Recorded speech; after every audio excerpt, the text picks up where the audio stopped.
जय जोहार नमस्कार संगवारी हो। मैं आप मन के चहेता सन्नी मिरी और आप मन है संगवारी हो डहरिया म्यूजिक चैनल में जितना मोर गाना थे बोला लाइक करे पसंद करे प्यार दे सम्मान दे आशीर्वाद दे ओकर सेती सन्नी मिरी के तरफ से आप जम्मो झन ला पैर छुके प्रणाम। और संगवारी हो मोर जतका नवा गाना आथे आप मन ला अच्छा से अच्छा सुपर से सुपर हिट गाना आप मन ला डहरिया म्यूजिक चैनल में देखने मिलही। तो आप मन डहरिया म्यूजिक चैनल ला सब्सक्राइब करो लाइक करो।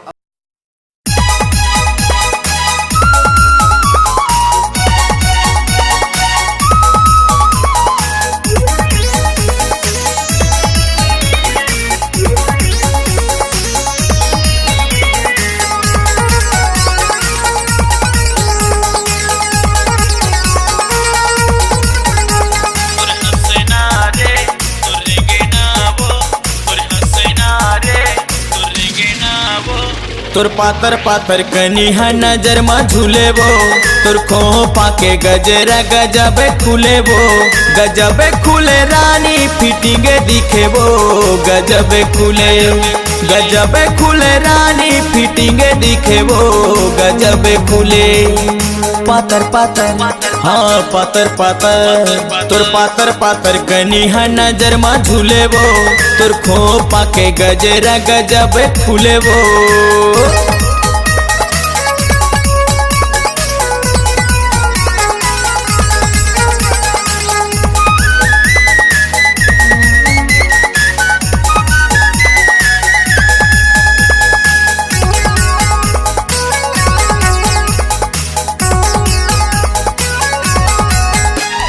दिन में 24 घंटा तोरे ऐना के देखाई देखत नहीं बने तोरे कपड़ा के डिजाइन। दिन में 24 घंटा तोरे ऐना के देखाई देखत नहीं बने तोरे कपड़ा के डिजाइन देखत नहीं बने तोरे कपड़ा के डिजाइन। कुम्हड़ा के नार रताहुल के कांदावो मरवाही धनौर समझ के आबे रे तोर बरछे के हवा गुर फांदावो पातर पातर हाँ पातर पातर तोर पातर पातर कनिहा नजर मा झूले वो तोर खो पाके गजरा गजब खुले वो।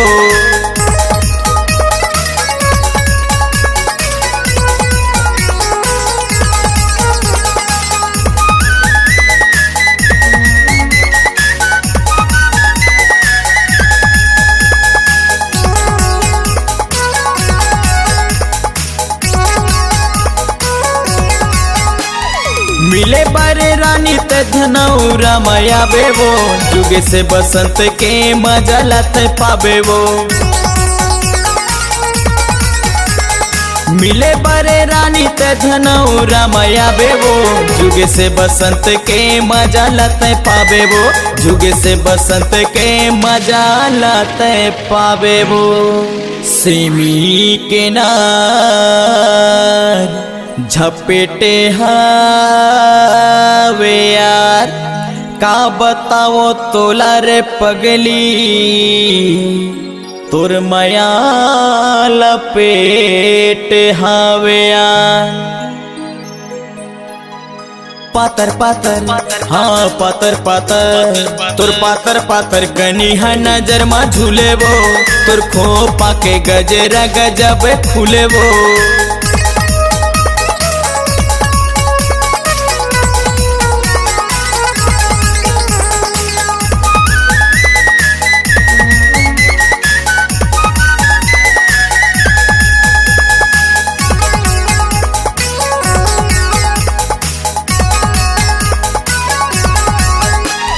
गढ़े है विधाता तोला परी के समान रे डाले है मटेरियल महंगा सामान रे।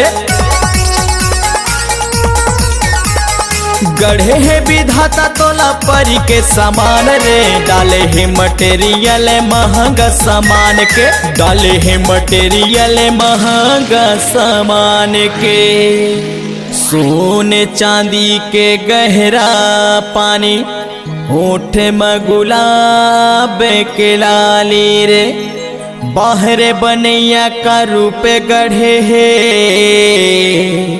तोला बनाते हो घर वाली रे।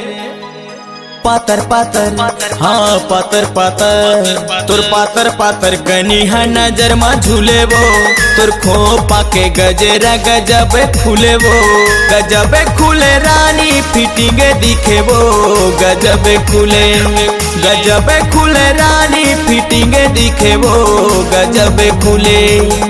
पातर पातर हाँ पातर पातर तोर पातर पातर कनिहा नजर मा झूले वो, तोर खोपा के गजरा गजब खुले वो, तोर पातर पातर कनिहा नजर मा झूले वो, तोर खोपा के गजरा गजब खुले वो, तोर पातर पातर कनिहा नजर मा झूले वो, तोर खोपा के गजरा गजब खुले वो, तोर पातर पातर कनिहा नजर मा झूले वो, तोर खोपा के गजरा गजब खुले वो। कलाओं में आपकी राह सजा देंगे, सुरों का ताज आप पर लुटा देंगे, आपके प्यार भरे गीत सुर संगीत के साथ पूरे प्रदेश में आपको सैर करा देंगे। सुरों को सजाने, एक नई पहचान बनाने और अपनी कलाओं से हर दिल को गुनगुनाने, ऑडियो वीडियो डिजिटल रिकॉर्डिंग हरिओम स्टूडियो चले आए और अपनी ही कलाओं से पूरे प्रदेश में छा जाएं। हमारा पता है पुराना सरकारी हॉस्पिटल के सामने, Shukla building, Kawardha. Mobile number 9171384616। हमारा दूसरा नंबर है 7898391227।